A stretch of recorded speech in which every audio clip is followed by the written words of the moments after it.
Hi everyone.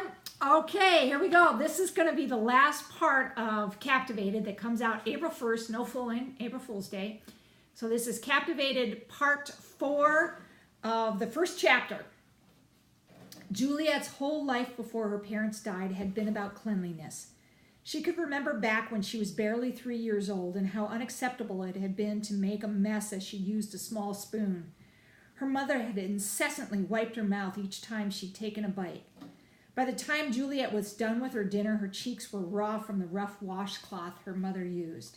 At 6, she had looked at her mother's face and seen the absolute disgust there when Juliet had soiled her panties after vomiting in the toilet at the same time the diarrhea exploded from her body. The message was clear. She'd been bad. She knew her mother would be disappointed, and she tried very hard to start cleaning herself, but her mother caught her washing out her underwear in the bathtub, and she knew she'd committed a grave error.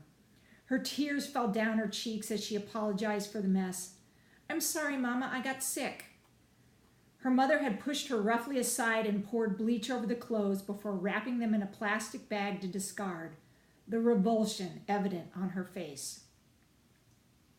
Her mother had rubbed every inch of Juliet raw and followed that with a thorough bleach cleaning of not only the bathroom, but Juliet's small body.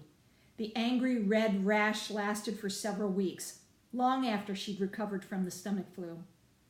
It didn't take much else for Juliet to discover what made her mother unhappy. Her father was fastidious as well, but not to the same degree.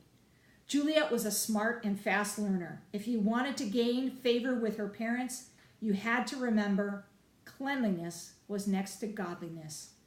By the time she spent any amount of quality time with her grandmother, Juliet's habits were already deeply ingrained. Her grandmother could do nothing to change the direction of her life. Her parents had ensured that Juliet's personality was graved in stone.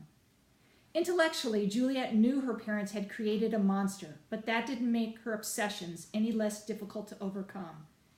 She'd given up trying to change. The best she could hope for was making a few minor adjustments. Unfortunately, her obsession with cleanliness wasn't her only character flaw. She also had to stick her nose where it didn't belong.